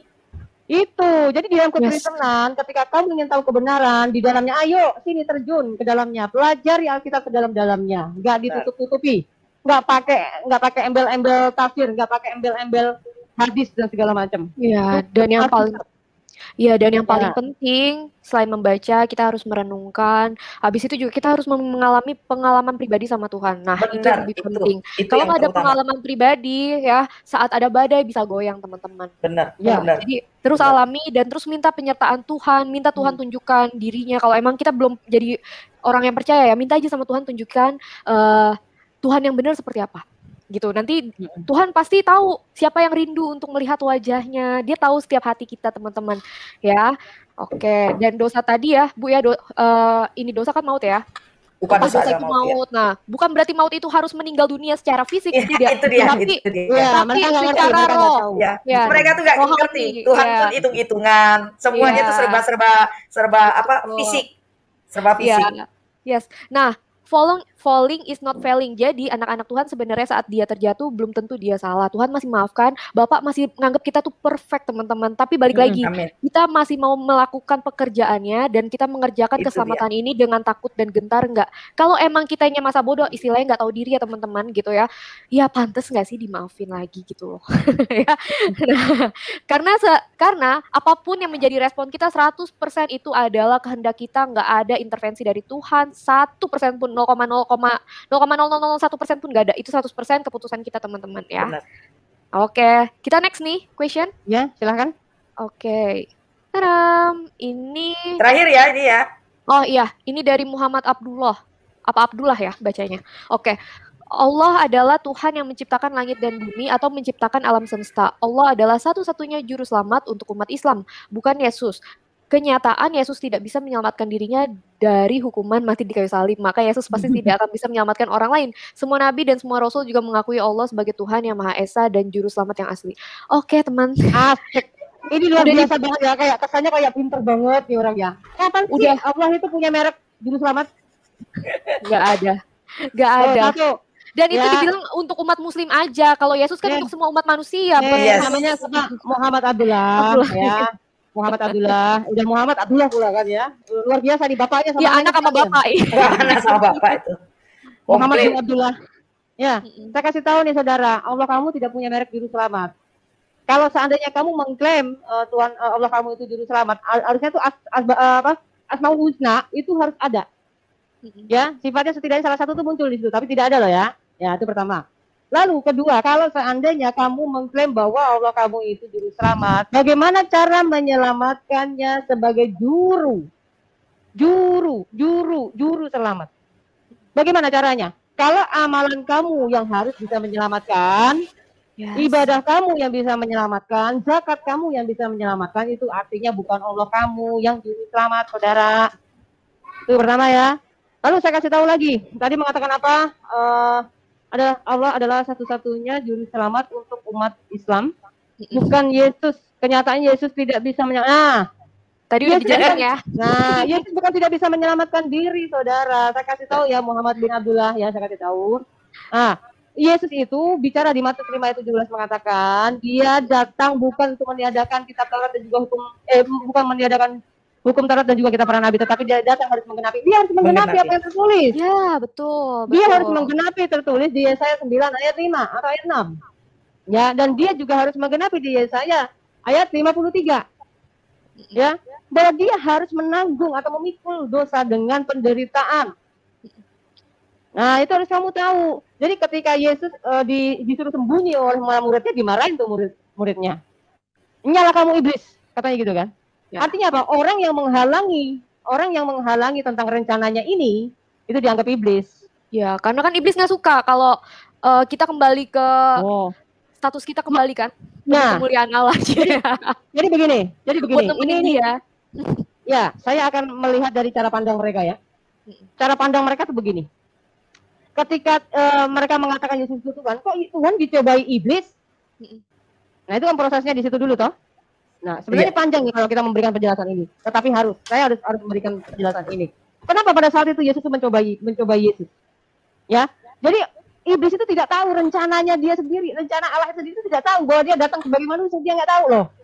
Makanya ketika dia datang dengan mujizat yang bisa dikatakan dengan hal-hal yang ilahi, ya ilahinya itu tidak hilang walaupun dia jadi manusia, kodrat ilahinya dia tidak hilang. Ya.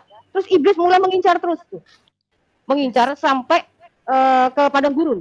Lalu dia mencobai. Kalau kau memang anak Allah, ya kan? Karena dia nggak tahu, kasihan deh ya. Karena dia nggak tahu rencana Tuhan itu sendiri. Nah, ketika proses penyalipan itu akan terjadi, dia mencoba memakai muridnya sendiri, muridnya Yesus. Muridnya Yesus mencoba untuk menghindari. Yesus bisa saja mengatakan, ya kan? Di kitab Wahyu bahkan mengatakan dia bisa mengirim malaikatnya kalau dia mau. Tetapi dia katakan tidak, ini harus terjadi. Gitu loh. Dia harus melakukan ini. Makanya sebelum disalib, Yesus sudah mengadakan ritual perjamuan itu untuk mengenang dirinya, mengenang pengorbanannya. Ya, paham ya, saudara Muhammad Abdullah, mudah-mudahan kamu nonton malam ini, ya. Atau mungkin teman-teman muslim yang bisa mendengarkan malam ini akan lebih jelas, akan lebih ngerti kenapa Murtadin bisa paham. Paham karena Murtadin itu ketika masuk Kristen, menjadi Kristen itu gak sembarang, kita harus mempelajari Alkitab, bukan kayak kamu. Kamu misalnya orang-orang mualaf di situ, ditanya Al-Qur'annya nggak ngerti. Terus hidayahnya apa? Sedangkan kelakuannya lebih bobrok. Kalau masalah pembaptisan atau enggak kayak apa sih Bu namanya? Aku bakal bahas pembaptisan aja ya. Kalau misalnya cuma pembaptisan tapi kita benar-benar nggak mati hidup lama kita, ya namanya kita nggak lahir baru. Itu cuma sekedar ritual gitu ya. Tapi saat memang kita benar-benar mau lahir baru ya hidup lama kita udah nggak akan dibawa lagi. Gitu ya. Tadi pertanyaannya gimana tadi ya, tidak bisa menyelamatkan. Nah, ketika saya lanjutkan ya, ketika Yesus sudah di kayu salib, itu ada nggak yang nonton film itu nggak? Film Yesus? The Passion of Christ. Ya, The Passion of Christ.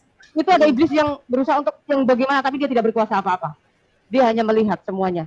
Setelah itu dia menjerit kan, ketika Yesus sudah selesai, mengatakan sudah selesai, dia baru ngerti. Wah, dia teriak marah.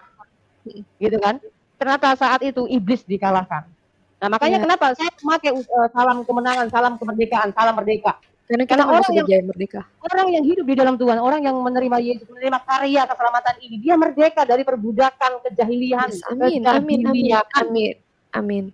Iya, sudah dibebaskan dari kebodohan itu sendiri. Begitu saudara ya. Ini saya katakan apa adanya, karena memang orang kalau sudah di dalam terang, dia akan melihat kegelapan. Tahu pintu yang mana, tahu tembok yang mana, tahu jendela yang mana. Tetapi mohon maaf, Anda nabrak-nabrak. Kenapa? Anda belum ada di dalam terang.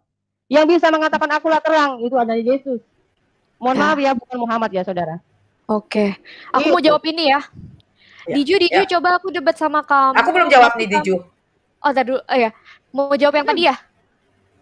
Ini berapa kali dia ada? Berapa kali dia ada di Don ya? Dan ini berapa kali selalu ada di Bu Fatima juga tuh, sering tuh. Oh. Mana apa tadi? Apa? Yang mana? Yang tadi yang ini, Allah adalah Tuhan yang menciptakan, Allah ada yang menciptakan langit dan bumi dan menciptakan alam semesta. Allah adalah salah satunya juru selamat untuk umat Islam. Ya untuk umat Islam aja. Iya kan? Yang tadi aku bilang kalau Yesus itu umat manusia gitu kan. Terus dia bilang bukan Yesus. Ternyata Yesus tidak bisa menyelamatkan dirinya dari hukuman mati di kayu salib. Maka Yesus pasti tidak akan menyelamatkan orang lain. Padahal sudah dibilang di dalam Alkitab Yesus itu juru selamat. Gak ada ya satupun yang pernah bilang akulah juru selamat, akulah jalan dan kebenaran dan hidup. Gak ada satupun kecuali siapa yang pernah bilang begitu. Yesus Kristus. Gak ada satupun yang pernah bilang. Dan semua nabi dan semua rasul juga mengakui Allah. Siapa bilang? Allah yang mana? Sebagai Tuhan yang Maha Esa dan juru selamat yang asli. Allah yang mana? Iya. Ya kan? Tanda tanyanya mengakui semua rasul, nabi dan Tuhan yang Maha Esa dan juru selamat. Nah, ini pentingnya kita belajar. Pentingnya kita mengetahui kebenaran.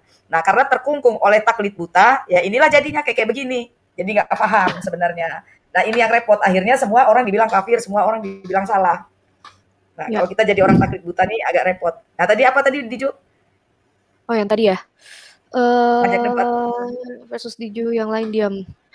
Yang ngajak aku debat si Don ini, aku cuma mau bilang sama kamu, gini ya, pengetahuan akan Tuhan tidak akan menyelamatkan kamu, tapi pengalaman pribadi kamu sama Tuhan akan menyelamatkan kamu. Jadi kalau misalnya dengan kepintaran kamu, seberapa banyak kamu belajar tentang ketuhanan, tapi kamu tidak mengalami Tuhan, kasihan sekali Anda. Gitu kan. Mereka tuh nggak ngerti mengalami Tuhan tuh kayak apa, Diju. Iya, karena gimana ya?